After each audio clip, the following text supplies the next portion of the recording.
Hello, welcome to the U2 podcast, episode number 78. We talk all things U2, album news, tour dates, community discussions from the staff of @u2.com. And for this episode, you've got, hopefully it won't be confusing to the audio, or I guess visual folks, to Chris's, but our voices, I think, are different enough that it won't be too confusing. So when I'm calling Chris, he's calling me Chris. Well, yeah, anyways. Christopher Endrinal is here on the show. Welcome, Chris. Hi, guys. Hey, everybody. And we're going to be talking about, I'm just going to fade that out there. We're going to be talking about the music of U2, which isn't that surprising, but a bit more in the musical theory department of U2, and specifically a few songs we Chris cherry-picked from Songs of Experience. Chris is the assistant professor of music at Florida Gulf Coast University, so he has actual, training.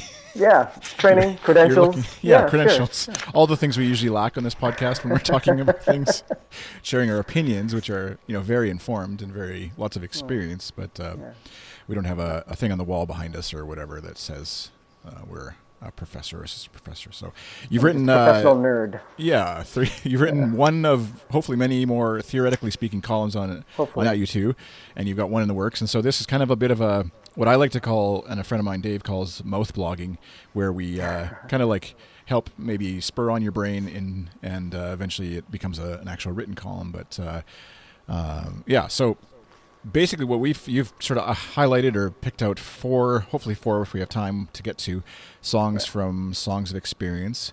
And I don't know, how do you want to tackle this? The first one up is Red Flag Day, you said. And yeah, well, actually, the first three that are on our list here, Red Flag Day, Little Things, and American Soul, I'm approaching these songs from the aspect of rhythm and meter, and zooming out even further, how that's related to Songs of Experience and its perspective, because it's told from kind of a zoomed out perspective of we're writing letters now to our loved ones based on our experiences, giving them advice that we have learned or that the band has learned, and passing it on to their loved ones. And so it's Songs of Innocence and Songs of Experiences. It's a chronology, really. It's a story of U2 from both ends, right? And so U2 plays with time and meter in these songs, particularly in Red Flag Day and Little Things. It's teeny tiny in American Soul, so I guess I can start with that. In American Soul, when the guitar and the drums first come in, with the boom boom, as Kendrick Lamar is finishing his rap, it goes boom boom, and then we've got a measure, and then it goes boom boom again, and then we've got a measure, and then it comes in 2 beats later instead of a full 4 beats later. So it's kind of it's pressing the matter. It's kind of a rushed entrance, if you will. Kind of taking the listener by surprise, and that could be interpreted in any number of ways, but I see that as kind of reflecting the urgency of the song, the urgency of the lyrics. He's looking for the American soul, because where's it gone? Right. Is essentially what he's saying, and so that's a big topic, and we can't wait to start looking for it. We got to find it, so that's kind of why it rushes to start. And it's interesting to think. I know maybe a lot of folks listen to U2 and think it's kind of just happenstance. It's some of those kinds of things maybe are whatever the opposite of intentional, unintentional, I guess, and random. But I think, you and I don't know. Obviously, we haven't seen a recording process that U2 has. We haven't been a fly on the wall, so to speak.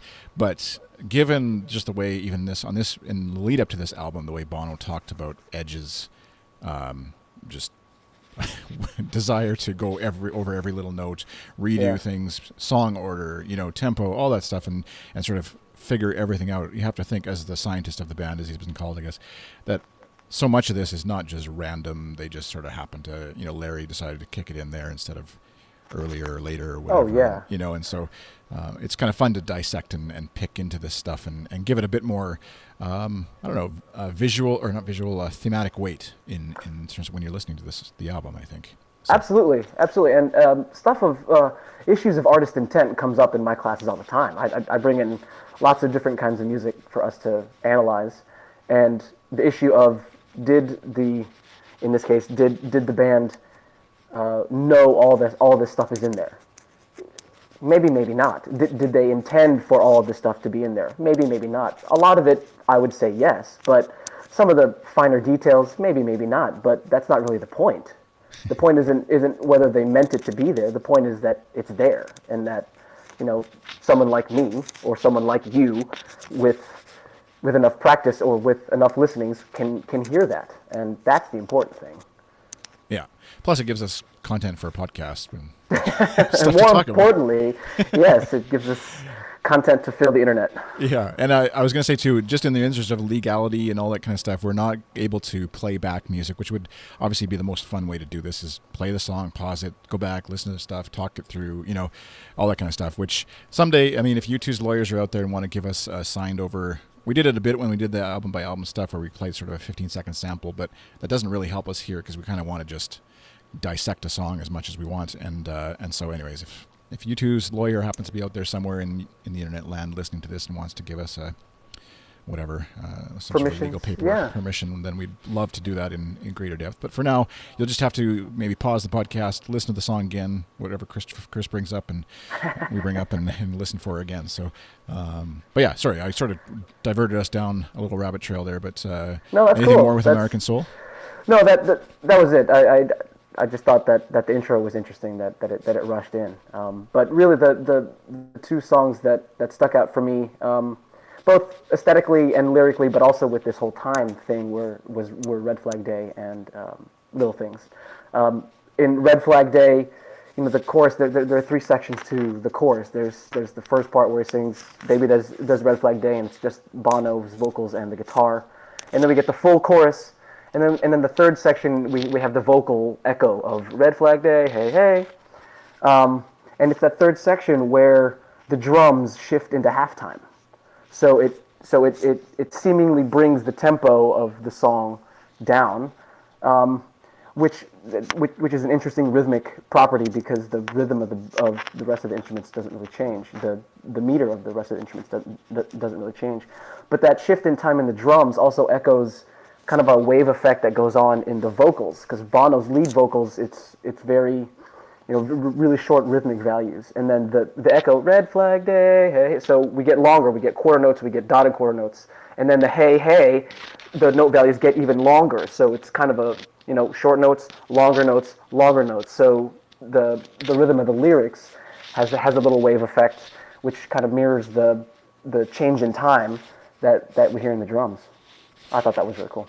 Yeah, that is, and it's something that I wouldn't have even picked. I don't like musically even trying to play along to it as I was doing the other day on the guitar and stuff, and I wouldn't have necessarily picked that out. I think rhythmically, if I was probably more paying attention to the specific notes than any rhythm I was butchering when I was trying to play along on one of the guitars back there. But yeah, it's interesting that way, and you can totally see that in the studio, intentionally trying to layer things to sort of give that wave effect as they sort of finish the song or hit the chorus or whatever, and because it's an interesting sounding song just for U2 in 2018 to be playing, stylistically or whatever. It sounds kind of different than what we've heard from U2, and it gives me hope, even just musically, that they're being really creative, that you pick out on something like that it isn't just Larry putting in his time as a drummer boy or whatever, Right. There's some. Right. Actually, working on Red Flag Day, I was showing during our preparations. I was showing everybody, but I was transcribing the drum parts, and Larry is an underrated drummer, folks. If you don't believe me, try to play how he plays, but even more, try to transcribe his drum parts, and they are crazy hard. They are deceptively difficult. They're not necessarily as complicated as some other fancier drummers out there, but I don't think they're any less difficult. Because he has so much syncopation and just little details on offbeats that it reflects his wrong style of drumming, which makes him unique. Yeah, exactly. Which is a similar, attribute often attributed to Edge too. Is that he's absolutely too simple. He just uses delay. He's lazy, or whatever, and doesn't have to hit the note that many times because he uses echo or whatever. And so but yeah, often all those little subtle. There's so many little subtle touches and tones that you hear when you actually dig deeper or pay attention to the music that he did that. If it wasn't completely intentionally, he was very happy with the accident when it happened. Sure, like yeah. solos and stuff.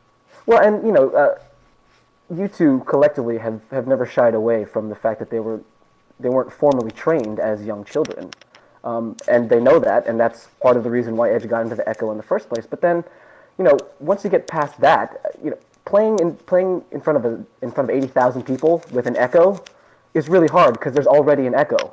Yeah. So there's an Echo on an Echo with 80,000 people echoing your Echo. I mean, yeah, people who've never performed on stage or have never gone into a studio may not realize that that's hard. It's really, really hard. Yeah. And especially for other people playing along with you, I think that's where for the drummer and the bass, like the rhythm section, because you hear a little glimmer of. I've only done have you ever done a U2 cover night in any form as an instrumentalist or whatever? Ever played like covers? No, but I've sung my fair share of very serious U2 karaoke. Right. Whether it's some Liquid Courage or not, but but yeah, like, you just throw a delay in the mix, and all of a sudden the drummer is like supposed to come in, but he hears the wrong, not the actual strum, but the echo right. or whatever, and it throws things off very quickly. So that's where some of these songs, like it's again in 2018 with U2, the band that they are, musicians that they are, I'm really curious to see how well they're going to perform some of this stuff live, because it is complicated, and it is a lot of like random entries and exits, and seeing I'm sure you saw and listened to the BBC Live recording just before Christmas, and that gave me a lot of, not that I was worried they weren't going to be able to perform the songs, but like just hope for like they're going to pull this off, like and not just a studio recording, but actually like live, I think. Right, and even though I'm not a huge fan of that video of Little Things that was released on Spotify. I'm not a huge fan of that arrangement of the song, but seeing them perform my favorite song from that album, even if it is for a music video, that got me really excited. I'm like, oh my god, they can do it live. Okay, let's actually hear it live. I'm really looking forward to hearing that one. So then, why don't we go on to Little Things since you're listening? Yeah, all right. So, Little Things captivates my attention on a lot of levels. This is the song that hit me immediately. But listening to it further, my favorite part of this song is the second half with that huge, literally 2-minute crescendo. But it's a crescendo on a lot of levels. Okay, so first of all, dynamically. It goes from very, very tiny and just the piano and Bono's vocals all the way to the full texture with the echo and the big drums and bass and everything. So of course there's a dynamic crescendo, and there's a melodic crescendo too because Bono's vocals get more intense. But there's also a metrical crescendo as well, where halfway through it shifts into double time. So it's kind of the reverse of what happens in Red Flag Day. So the first part of Little Things is really slow, right? With the bass, the bass is on fast notes, but it's a really slow tempo, and in the middle of that big build, after the first, the end is not coming, the end is here. Sometimes after a long transition, the tempo shifts to double time, which is. U2 hardly ever does this, but it's awesome to hear this, and it's a great place to do it.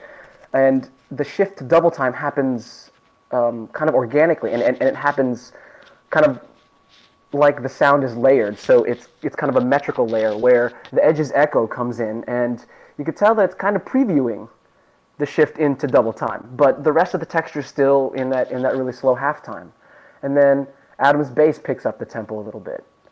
And then you have some of the other background guitars pick up the tempo. But Larry's drums are still kind of holding it back. And then a couple of layers of Larry's drums, namely the snare, starts going. But the kick drum is still holding it back. And then after the first time Bono sings "The End Is Near," everything breaks down and it's fast time from there. And what's interesting to me about that is, again, the link I think it makes to the perspective of time that Songs of Experience addresses.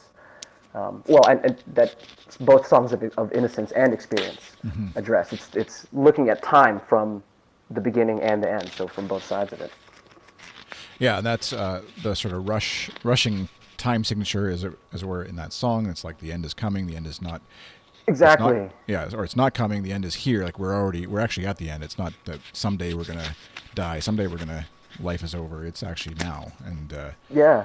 yeah, and I know I don't know if it's a parent thing maybe of being awake at 4 a.m. when all the darkness is swirling. Oh man, That's that a line. universal. Oh, Yeah. that line slays me. Slays me. You know, because and this is Bono talking to himself, right? This is old Bono talking to younger Bono, and that's also another reason why the song resonates with me is I can see myself going back in time and talking to 18-year-old me, and you know, being like, your big mouth is getting in the way, dude. Yeah. Come on. Yeah. You know, and just that build is so dramatic, but it's a build in lots of elements, which I think is fascinating, and it's fascinating all the more because these guys are pushing 60 and they're still doing things musically that they haven't done before. And you know, it's not that they're the first to do this; it's just it's the first time they're doing it. That's amazing. Yeah, musically at this stage, most artists you would think, unless you're Sting maybe or whatever, Yeah, are right. are basically kind of like settling into the routine of what they've done, and you know the greatest hits tours and all that kind of stuff. And so, I think I'm sure there's other songs that would be like this, but you know where the streets have no name with the differing time signatures from the intro Yeah. to the rest of the song or whatever, and sort of the struggle they had to get that done, and thinking like, why would they want to go back to that sort of struggle in various ways? And the simple thing to do would be to just play it easy and straightforward, obviously throughout the song. And so, yeah, just being willing to go there, being willing to try something, being willing to push themselves still at this stage of the game. It's admittedly, I think, to the unmusical connected ear, I guess it sounds like a fairly straightforward U2 song. Like it has all the hallmarks of a U2 song of old, I guess, or whatever, with the especially the crescendo and the ending, and the build and all that kind of stuff. But there is still elements, like you pointed out, I think, that sort of point out that it is, but it's got some layers to it and some depth that's worth. Yeah, well, listening for. and even formally, you know, like we keep referring to that second half as a build, but what do you call it? Is it a coda? Is it Right. is it an extended chorus? Is it? I mean, you know, so and form is my research specialty in music theory. So I'm really interested in what we call things, right? Music theorists are interested in terminology. So what do you call this thing? So even pushing the boundaries of form and structure. It's, you know, this band is not just playing your standard pop tunes. They are pushing. They're pushing, which is Yeah. good. Yeah, because you've got the chorus of, obviously it's the little things that give you away, the words you cannot say. That's like would be the chorus, right, of Yeah, the song. yep, But then, yep, that's what I would once call that it. stops, we've got like a length of, like you said, either a coda or something that's like as long as the rest of the song. The Yeah, previous it's half or literally whatever. the second half of the song. Yeah, so Yeah. I don't know what you call it yet, which, you know, it might be my next research paper. Is this We'll see. their like Stairway to Heaven? Their Oh, I don't know, their but November Rain moments? No, not quite on that level of production, maybe, but yeah.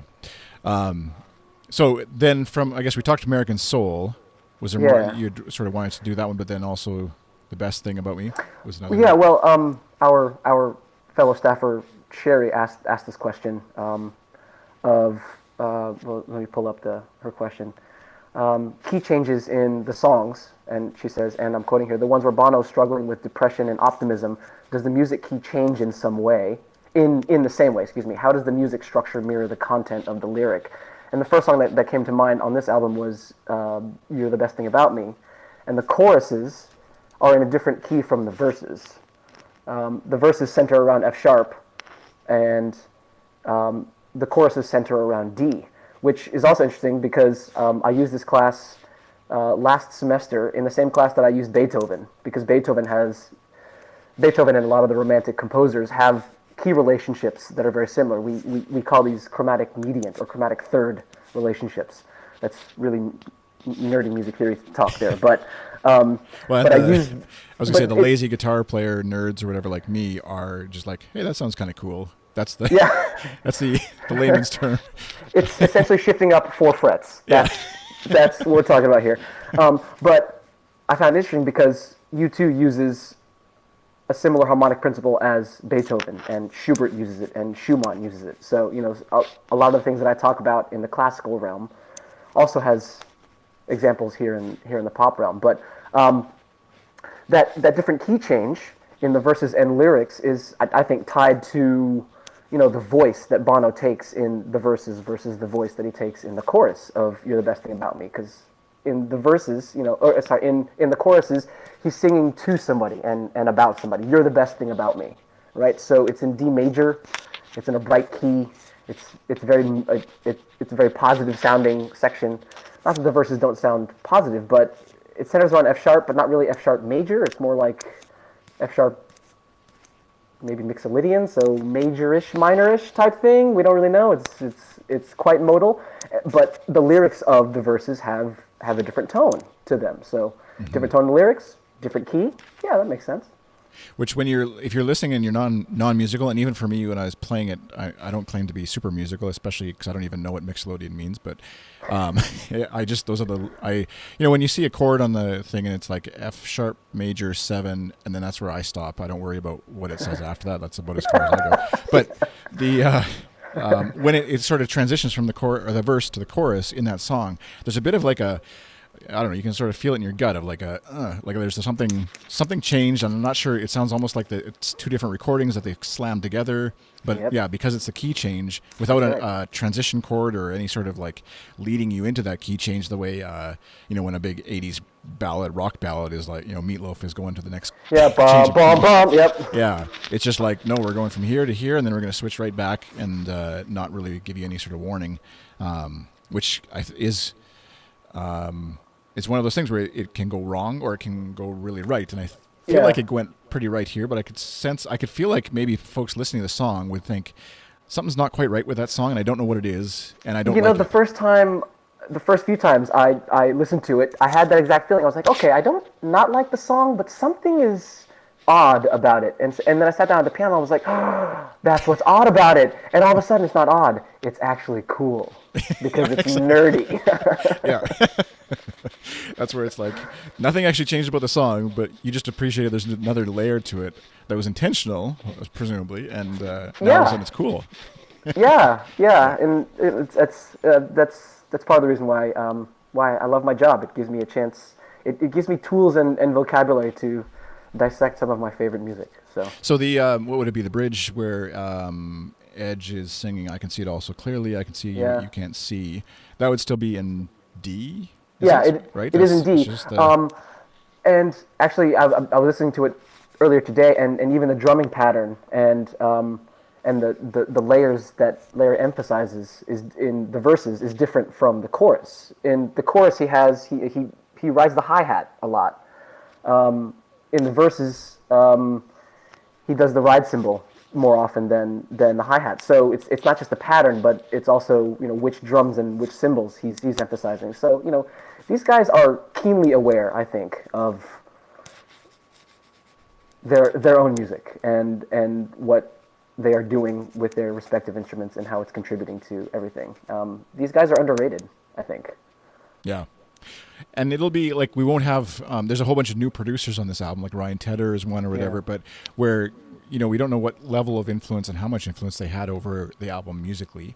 There's obviously the Summer of Love has the throwbacks or roots in, what's his band, One Republic's rhythm or whatever, or that they came up with maybe or whatever. But if they do another album, presumably if it critically is acclaimed as it seems to be, and if they maybe do Songs of Ascent with a similar sort of crew of people, I guess we'll sort of figure out maybe how much influence there was from them versus just, not saying that Edge and Adam and Larry aren't doing it all on their own, but a producer definitely has a bit of a helping hand in some of these kind of decisions, and so or encouraging them to do certain things or discouraging or whatever. And so it will be just interesting to see how much of that carries over into the next project if and when we get there, but not to get too far ahead of ourselves. I think we're still I'm still processing Songs of Experience, and I'm very happy to say that I haven't stopped listening to it yet. It's still my go-to album on my commute, and I'm still very much into it. I've scrolling through my Twitter feed, it's been a mixed reception from the fans, but Anything this band does now is going to be a mixed reception, right? I mean, I guess anything anybody does these days is going to be a mixed reception. Yeah, there's. Do you know, like, when you putting a bit on the spot here, but like over the last, not counting Songs of Innocence, but even before that, is there songs and albums by U2 that have, or put it the other way, I guess, albums and then maybe a specific song that sort of like drew your brain and your music theory brain as much as some of the songs have on this release? Oh yeah, yeah. In my dissertation, the second to last chapter were individual song analyses, and the songs I chose were among my favorites. I mean, Streets is my absolute all-time favorite song, and that metrical shift in the beginning and then again at the end from 3/4 to 4/4 is so slick, because the eighth note doesn't change the pulse. They just add a beat. They just add two more eighth notes, but it's done in such a smooth way that if you're not listening carefully, you may not notice. And that when I was writing my dissertation, I was like, oh my god, that's kind of cool. So Adam's bass line in 40, not 40, in Bad is one of my favorites. What else? Edge's riff in Gone, I love. So yeah, there are lots of songs throughout their entire catalog that appeal to me from a technical side, both from a harmonic side and from also a form perspective as well. Yeah.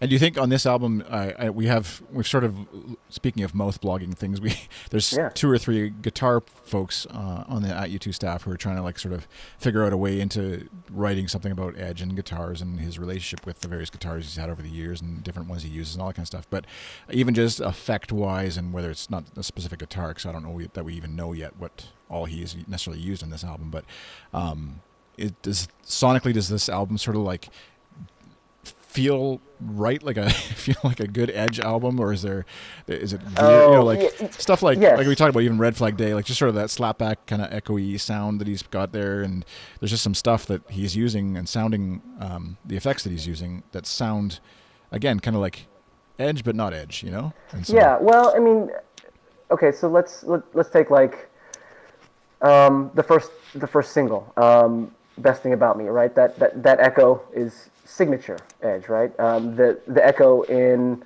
Little Things is signature echo, but is signature Edge. But again, just like you said, it's signature with a slightly modern twist to it. So we all know it's Edge, but it doesn't necessarily sound exactly like the other echoes. And to the untrained ear, it might sound all the same. But the thing I like about Songs of Experience is it sounds very much like U2, a lot of it, but the parts sound updated, right? It's refreshed U2 with callbacks to previous. So it's U2 updating their style, and that's what a band's supposed to do.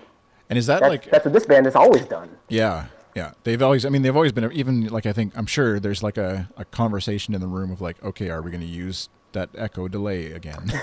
A bit of like, because it feels like they've gotten more, at least Edge has gotten more confident in the fact that that's a thing that is his, and just use it, and when he needs it, pull it out, and there's nothing wrong with that or whatever. It seemed to be a bit of a phase they went to, as Europa era or whatever, where it was like, how much more echo stuff can I do in this day and age? Right. Well, there was an interview he did talking about his guitars, and he was talking about when they were writing All That You Can't Leave Behind, and they were struggling with it a little bit, and so he whipped out his Explorer, and the band was like, "What?" And well, he said in the interview that the band was like, "What? We haven't used that in years," and he was like, "That's why we need to go back to it, because it might have something for us," and it turned out it did. Yeah. Right. So people who criticize Edge for only having the echo, that's an incomplete view of what the Edge does. Because yes, echo is a big part, but it's not just the echo; it's the timbre of the effect. And you've got the scruff of the Fly, you've got the smoothness of Electrical Storm. You've got the dirtiness of the Miracle. But it's all signature Edge. So Edge has a lot of signatures. Yeah. That's not a hallmark of someone who doesn't know what they're doing.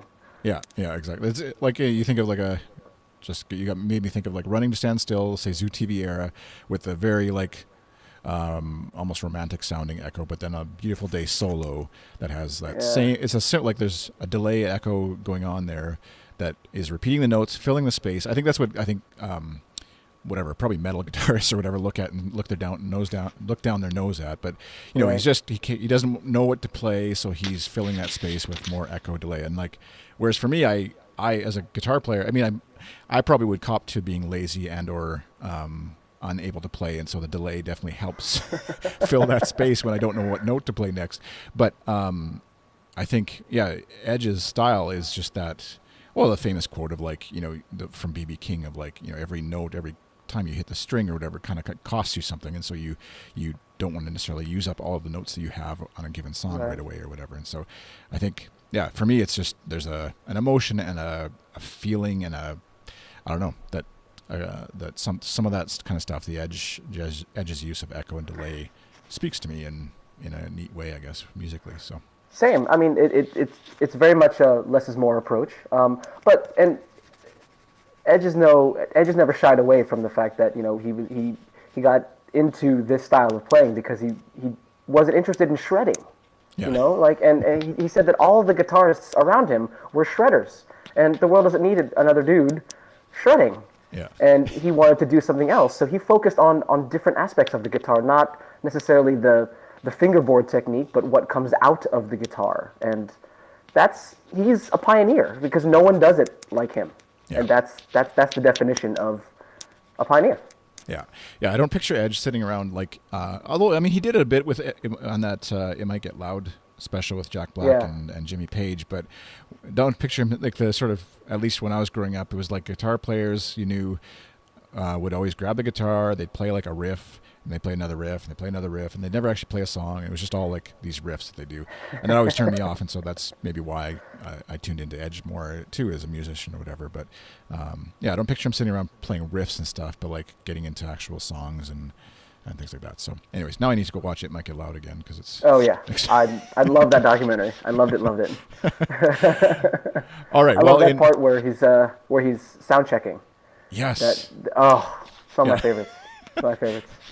I love. Okay, well, we can just geek out on Edge for a bit, but like, he's got the massive pedal board, which I think he's downsized a bit. It looked like, but on the last tour, but like the massive pedal board that Dallas presumably clicks in for him when he's away from it, but like he's trying to find I forget which sound effect it was until the end of the world or whatever, right? And he started with Until the End of the World, and he's looking for Pride. And he's like, "Where's Pride?" And then, oh, there it is. And then the camera focuses in on the LED panel. It says Pride, and I'm like, "Oh my God!" Yeah. His songs are titled on his board. Yeah, that's how you know you've made it. Exactly. When your board tells you this is the song. You just got to say, "Dallas, can you set it up?" And then it's like, he just probably has. I'm sure on tour he has 80 to 100 songs programmed in there. You can just dial it in. Yeah. Oh, I said Sula's correcting me. I said Jack White, or I said Jack Black. No, it should be Jack White, but sorry about that. Focusing on the negative instead of the positive. Man in Black or Man in White.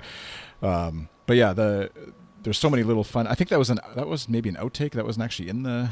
I forget. I saw it on YouTube, but I didn't remember it being in the actual recording or whatever of the documentary. I think it was an outtake or like a deleted scene or something. Yeah. So lots of fun nerdy Edge stuff. Guitar stuff obviously as well. But if you're an Edge fan who hasn't seen It Might Get Loud, it's like go get it right away because there's tons of fun stuff and just seeing him learn.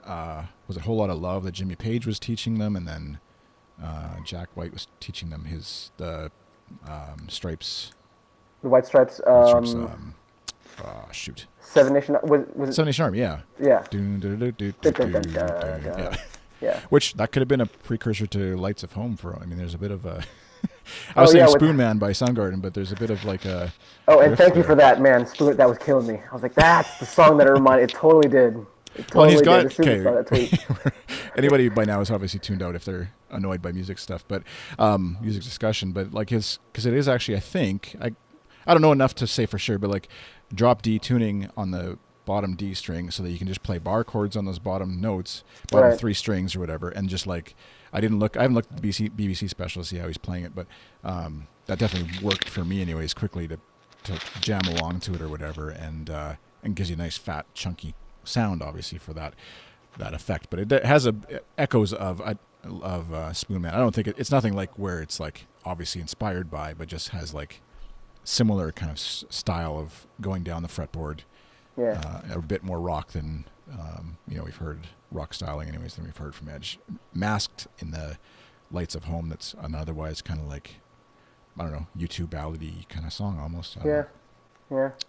So That's a good one. all right. Well, I'm sure we may have said something wrong or musically, or you're like, why did he say Explorer when it was supposed to be a Strat or whatever? But you can let us know. I'm iChris on Twitter. Chris is at CJS Endrinal. It's on the screen. It'll be in the show notes. And you can tweet at us. You can tweet at the Twitter handle for the @U2 account. It's twitter.com/ATU2.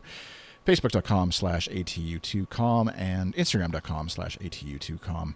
We will be back in a couple weeks, I think, with another episode as yet to be determined. Lots of different topic ideas and things. Of course, we're kind of like everybody's chomping at the bit to start predicting and analyzing and thinking what the tour is actually going to look like. But it still is, 4 months away, I think. So we got to sort of pace ourselves a bit like Red Flag Day or whatever. Trying to not crash too soon into that one, but I know there's lots of fun discussions to be had yet about the tour and stuff. Where are you? What tickets have you bought? Tickets, or where are you going to see them?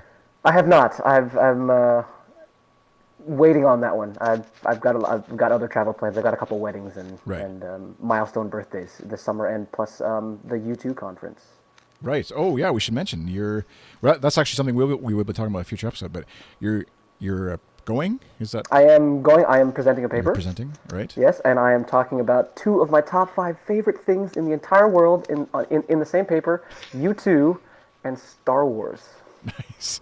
So, can you give us a tease as to what the connection there is, or do you want to save it for? Well, yeah. So I'm talking about pop and how we can link it to the prequels. I'll just leave it at that. Whoa. Wait. So the prequels were awful. Are you saying pop is awful? I'm not saying pop is awful, but a lot of our fellow fans think pop is awful. Okay, that's fair. Okay. So does that make Edge the George Lucas of? No. Anyways, we won't go there. Okay, that's a whole nother podcast. We'll definitely be talking about it in advance, and then I'm sure we'll have you on afterwards, see how it all goes and stuff like that to check out. So you can find past episodes of this podcast, including this episode, goodstuff.fm/ATU2. This is /78, episode 78. Links to anything we've discussed, and it will be in the show notes that you can find on your podcast player of choice.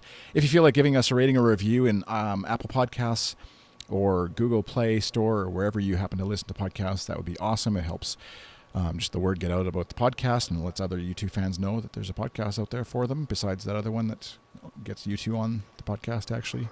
Not that we're jealous or bitter. And I think that's it for this episode. Thank you for listening. Thank you for watching out there in Twitch land. And we'll see you next time. Bye. Bye, everybody.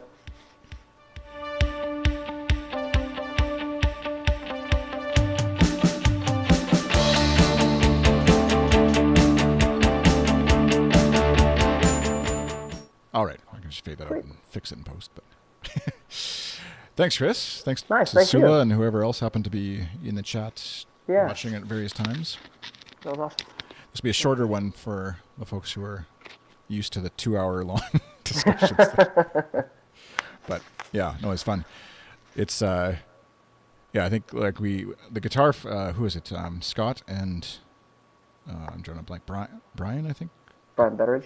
Yeah, guitar folks. I should check that conversation. But yeah. Oh yeah, that was about the water cooler, sort of like podcast cover challenge thing was the idea. Like, oh man. I don't know how well that would work if we like put out a challenge to like cover Stay, let's say, and then everybody submitted in their. Would it be fun to do it live and like just sort of not like singing it? I don't know what you do. Ooh. Anyway. I don't know. But it'd be fun to sort of see. There's lots of YouTube covers on YouTube already, but let's see if we could crowdsource some fun stuff there. But yeah, and then mix it all together. That'd be fun. All right. Well, I'll let you go, and I'll go, and hopefully there's no crying babies or kids on either of our ends that we're blissfully unaware of. Thanks, Chris. And, thanks, man. We will see you again.